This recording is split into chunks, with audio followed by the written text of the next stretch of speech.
Hello everyone, I hope you're doing good. Today I'm not doing a gym log, but I'm doing a visual reveal.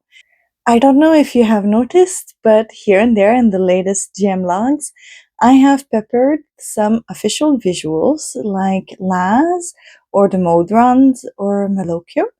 For a little while, I have been working on a official look for the main players, and today I am doing the revealing of the artwork with you guys. So let's go ahead. We're gonna start with the poster. It's the new visual for the podcast itself, and it showcases all of the characters together on the same page. And so you can see all of them in action, and that was the idea. The idea between it was to make it look a little bit like a movie poster. So I hope you are as excited as I am for this visual reveal. But we're gonna go and have a look at them individually, if you don't mind.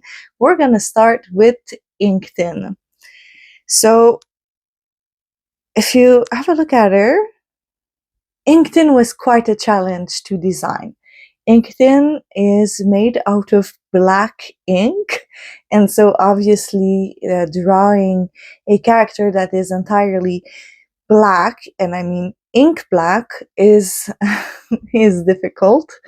And I wanted also to have the element of kind of ooze-like a creature in her. And so the best idea I could come up with was to represent her as she is casting her familiar O11. So that's what she's doing with her hand. You can see she is creating a miniature version of herself, and that is O11, as she is pulled directly from the matter that is inked in to be transformed into O11.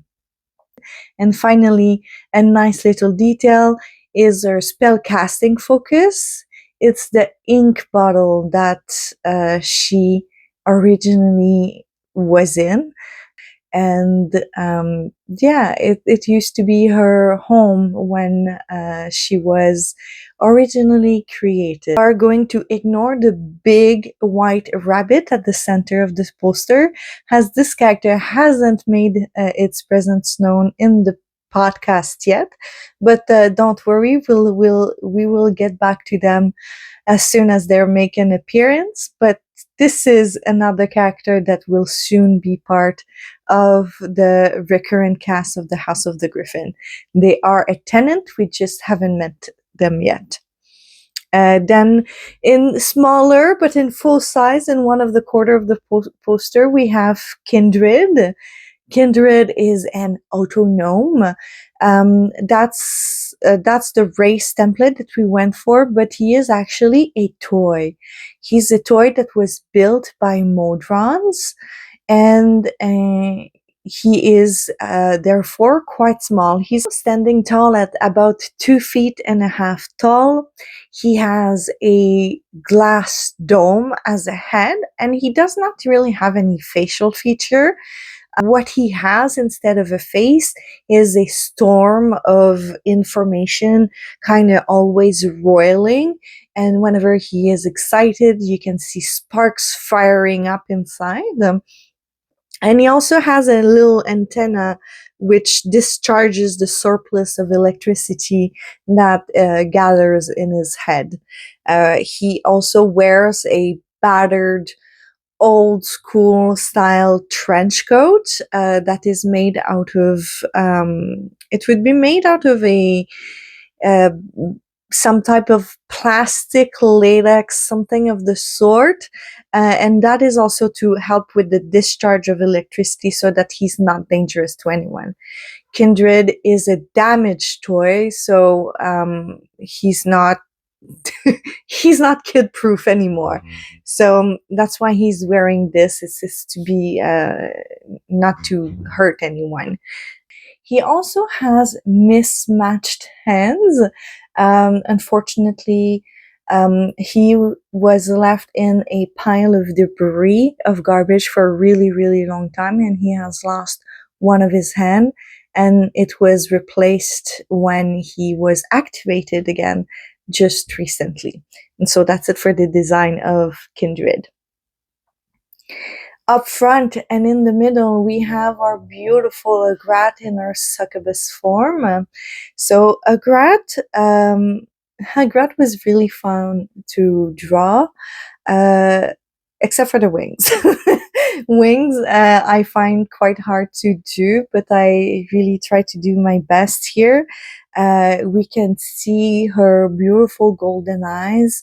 Sam describes Agrat as having almost light shedding eyes, and she has very delicate horns that go upwards and turn on themselves.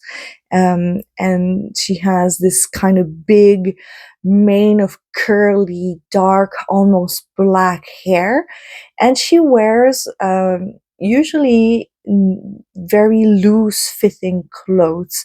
So I gave her here a robe of blue silk or taffeta, because I wanted her to look a little bit more like special, but usually a brat would be wearing something much more neutral. And of course, she is casting a Sephiro here, where of golden light, as it is also the color often of her magic. And that's our beautiful Legrat. And then finally, rounding up the cast on the side is Salik. Salik is our buff illithid. So that's why he looks so imposing. Salik is a barbarian, and so therefore, like I said, he's pretty muscular. So here I try to make it obvious that Salik is a muscular person. I decided to go with a much more octopus-like feature for the Elitid instead of the more aberration-like type. One of the reasons for that is that he is a protagonist. He's not a monster, and I wanted to make him seem a bit more soft. I gave him the nice pupil that is slit on the side like an octopus would have. He is accompanied here by a rat. If you're a listener of the podcast, you know that Salik has a bag of rats. It's a magical item that pulls out rats. So there are many, many references of Salik with rats. And so that is my little nod to the mentions of rats.